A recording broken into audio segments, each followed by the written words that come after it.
Pauta quente, hein? Pauta quente, ó. Pauta quente, pauta quente, pauta quente, pauta quente. Aqui, ó. Musk e Moraes. Né? Não bastando o roteirista do Brasil não tirar folga em nenhum dia da semana, a gente ainda tem a produção de um título de duelo desse aqui, né? Bom, para você que não sabe, o Elon Musk fez uma declaração no Twitter, ou X, dizendo, né, fazendo críticas bastante contundentes, né, para se dizer o mínimo, ao ministro do STF, do Supremo Tribunal Federal, o Alexandre de Moraes. E nessa declaração, o Musk anunciou que ele iria liberar contas de pessoas que o Moraes havia bloqueado na rede social. Então tá aqui, ó. E o Elon Musk, não sabendo o tamanho do perigo, pegou e colocou, né? Ah, por que você faz tanta censura? Por que você bloqueia as pessoas? E aí, basicamente, o Musk, adotando esse discurso, né, de liberdade de expressão e o caralho a quatro, fez essas críticas ao Alexandre de Moraes,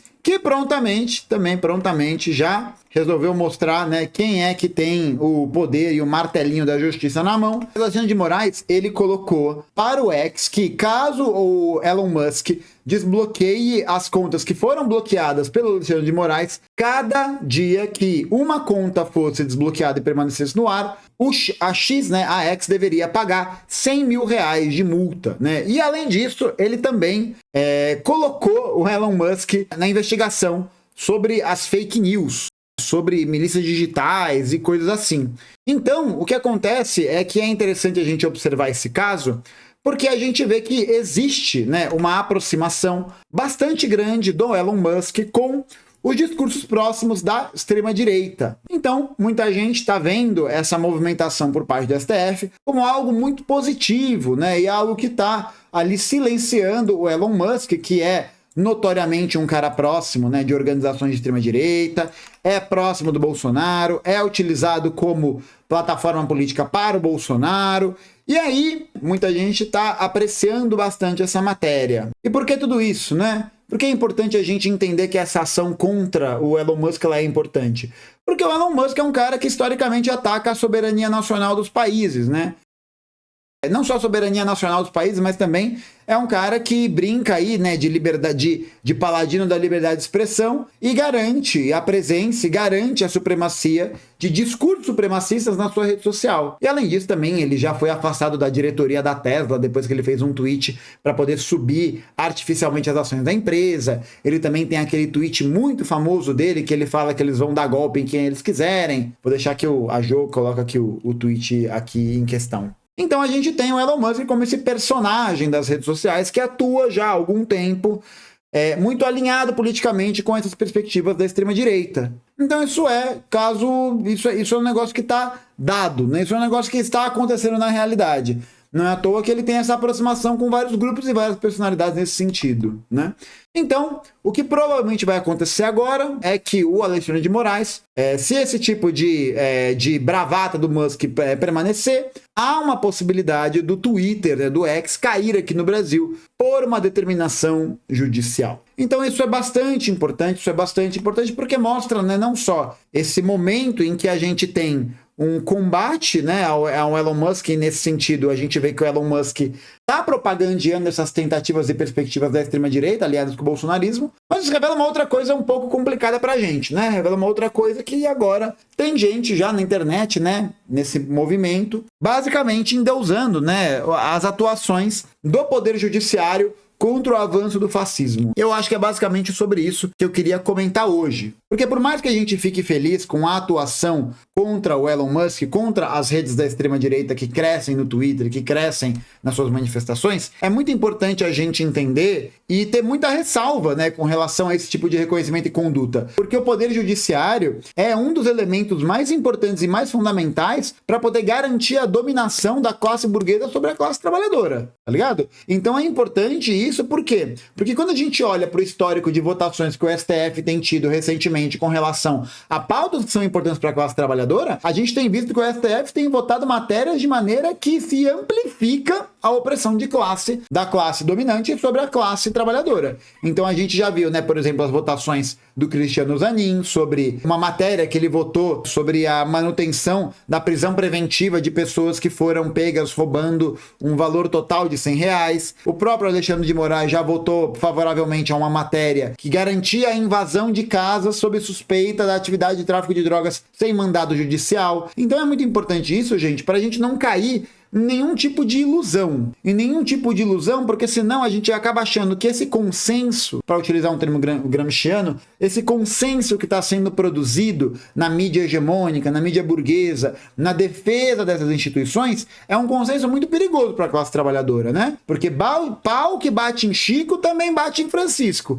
Então, esse tipo de noção, ele é importante porque a gente não pode depositar todas as capacidades de mobilização, as capacidades de politização, as capacidades de combate à extrema-direita pelo judiciário. Porque justamente dentro da estrutura judiciária normal que a gente viu, por exemplo, a deflagração do golpe contra a Dilma em 2016. Ou a gente pode pensar que outros movimentos jurídicos são absolutamente entendidos como normais e que garantem a passagem de políticas, de perspectivas, de projetos econômicos e políticos que são ruins para a classe trabalhadora. Então eu acho que ter isso em mente é uma parada muito importante para a gente não cair na armadilha de um consenso hegemônico da burguesia, de um consenso hegemônico que visa colocar no palco da luta de classes justamente agentes da burguesia que contribuem com a reprodução e a manutenção desse sistema, tá ligado? Aí muita gente veio falar também, então esse é um passo para a gente poder pensar o desenvolvimento de uma soberania nacional com as redes sociais, com o desenvolvimento de redes de internet, porque tem isso também, né? O Elon Musk é uma pessoa que se utiliza dessa plataforma de qual ele tem controle, da qual ele tem muita influência, porque ele mesmo é um empresário de uma empresa que cria essas redes de comunicação, que é a Starlink, tá ligado? Então, muita gente veio falar que é um bom momento para a gente poder ver e avaliar o desenvolvimento de redes nacionais, né, de redes que garantam a soberania nacional, para que esse tipo de episódio não aconteça. Gente, desculpa, isso daí é sonhar com ilusão. No atual estado das coisas, a gente acabou de ver, existe um investimento cada vez mais restrito em ciência e tecnologia no Brasil. Não existe um tipo de incentivo, não existe um tipo de propagação, né, da valorização da ciência. A gente tem fuga de cérebros no Brasil, a gente tem pessoas que vão fazer mestrado, doutorado, vão se especializar fora, mão de obra especializada que é capturada pelo capital privado estrangeiro. Não dá para a gente poder falar de uma soberania nacional com política de arcabouço fiscal. Não dá para falar de política de soberania nacional quando a gente tem restrição orçamentária, quando a gente tem um processo que precariza cada vez mais a luta da classe trabalhadora, tá ligado? Então, fica muito complicado, né? Fica muito complicado porque, para além só, né, da gente ver, enfim, né, dessa questão aí de uma disputa da piada, da graça, né, que muita gente acaba se alimentando disso, é importante a gente conseguir ver isso de um panorama geral. Qual que é o panorama geral? O panorama geral é que a gente tem o avanço, um double down, uma aposta dupla de setores da extrema-direita que são próximos do Bolsonaro, que são próximos desses setores e que está tentando criar fatos políticos a partir dessa mobilização. Então eu vi uma análise que eu achei bastante interessante porque falava justamente sobre isso. Quando o Elon Musk cava essa falta, né, ele está cavando pênalti. Por quê? Porque aí ele vai criar um fato político para os bolsonaristas e evidenciando justamente que, olha aí, o ministro do STF, que está fazendo censura, que está fazendo ali a restrição da liberdade de expressão, blá, blá, blá, blá, blá. O que você está fazendo? Você está criando um fato político para mobilizar as bases. É isso que está acontecendo. É isso que está acontecendo. E aí, a partir disso, a partir dessa mobilização das bases por esse fato político fabricado, a resposta que a hegemonia de esquerda apresenta é justamente a resposta de reconhecimento da legitimidade total e absoluta desses agentes como agentes defensores do interesse da classe trabalhadora. Eles não são, né, gente? Eles não são. Muitos deles são empresários, são pessoas que têm seus negócios, são pessoas que têm os seus comércios, que têm os seus interesses privados ali no meio, sabe? Não dá pra gente consensuar com a hegemonia que é uma hegemonia consensuada a partir do reconhecimento dessas pessoas como grandes heróis, né? Olha como o judiciário brasileiro é uma instituição incrível, né? Uma instituição que preza pela justiça e pelo Estado Democrático de Direito. Olha que coisa incrível, né? A gente teve aí, fiz aquele vídeo que saiu, que está no Twitter, está no Instagram também, que fala sobre o motorista da Porsche, que fala sobre o caso do Thor Batista, que fala sobre como existe toda uma organização estruturada, juridicamente posta e principalmente, isso é o mais importante, juridicamente legal. Tudo feito pela lei. Tudo feito dentro da normalidade jurídica, da normalidade legal. Porque essa é a normalidade legal, gente. A normalidade legal que garante os privilégios dos empresários, que garante o privilégio das classes dominantes, é uma prerrogativa da construção do próprio Estado Democrático de Direito burguês, cuja função, cuja especialidade, qual que é? Garantir o direito, garantir a supremacia dos detentores da propriedade privada, sobretudo dos grandes detentores da propriedade privada, dentro da sociedade.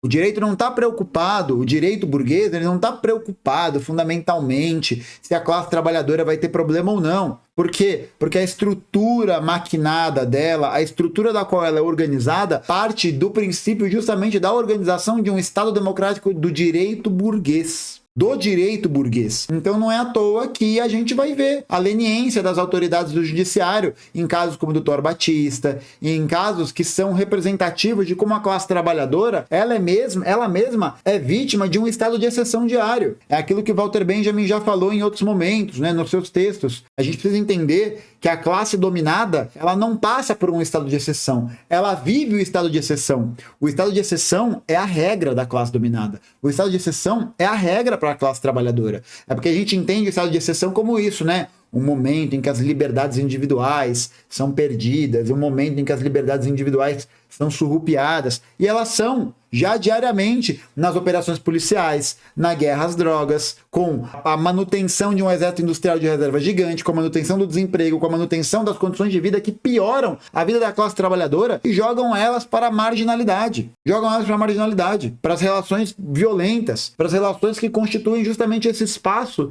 que garante a reprodução do capital, que garante a reprodução do capitalismo. Já era, pô. É isso, fundamentalmente é isso. Então, tipo, eu acho que é muito importante, né, a gente não ter nenhuma ilusão com o Poder Judiciário para o Poder Judiciário ser, né, a espada de São Jorge da nossa condução revolucionária, da nossa condução política. Porque esse mesmo Poder Judiciário viu legitimidade, produziu legitimidade em vários outros momentos da história do Brasil em que colocou sob a perseguição os comunistas, os sindicalistas, os membros da sociedade que lutam pela emancipação da classe trabalhadora, tá ligado? E aí o que acontece daqui pra frente, né? O que acontece é que a gente tem a substituição, a gente tem a colocação de uma hegemonia que se baliza, que se orienta por essa defesa irrestrita das instituições, né? Nunca fomos tão felizes. Aí é foda, porque o que as instituições fazem é justamente organizar e sistematizar os ataques à classe trabalhadora. O Jones tem falado muito sobre isso, vale a pena conferir o canal dele, ele tem muitos temas a respeito dessa questão. Né? Porque eu acho que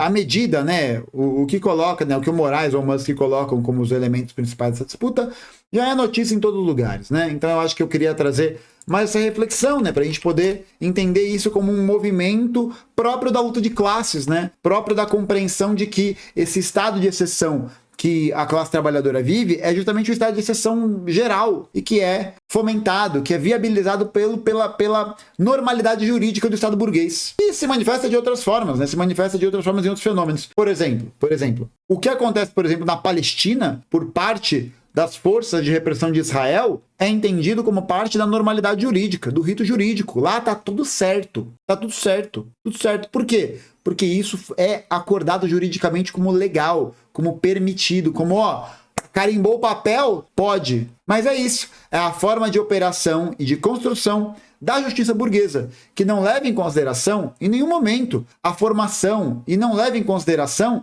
a opinião ou a visão da classe trabalhadora, a não ser que ela se mobilize para tal. A não ser que a mobilização da classe trabalhadora garanta que esse papel seja cumprido, seja assinado, seja colocado em pauta. Porque a criação do SUS, que está ali na Constituição, que está ali como lei, que está ali como artigo jurídico, só foi conquistada por causa de mobilização. Porque se dependesse da jurisprudência influência da classe dominante nos tribunais, nos grandes órgãos de juízo, pelos grandes advogados e juristas e não sei o que, especialistas e blá blá blá, porra, a gente ainda estava nos esquemas de produção, a gente ainda estava nos esquemas de manutenção das classes dominantes do século XIX. Não existe nenhuma luta, nenhuma garantia jurídica, isso nem das revoluções burguesas. Não existe nenhuma garantia jurídica que a classe trabalhadora ou que a burguesia na época em que era classe revolucionária tenha tido acesso, que não foi construída pela mobilização, que não foi construída por um horizonte, tá ligado? E o que a gente tem visto agora é uma inversão dessa lógica, é uma deposição de fé na própria jurisprudência, no próprio poder jurídico, como se o poder jurídico fosse o garantidor da democracia, fosse o garantidor da vida da classe trabalhadora. E o que a gente está vendo agora, o que eu acho que a gente está vendo agora, é justamente um certo embate de interesses do grande capital. São interesses do grande capital que estão em jogo e que estão sendo apresentados e defendidos por agentes diferentes. Por isso que a gente tem essa briga de burguesia. A briga de uma burguesia mais reacionária, de uma burguesia fascistizada, com os setores da chamada da democracia liberal, da democracia liberal, dos defensores do Estado Democrático de Direito. É aquela coisa linda, né? Galera que vai para San Fran, né, assinar, o ato pela democracia. Tá bom. Vê aí a vida, gente, vê aí a vida, gente.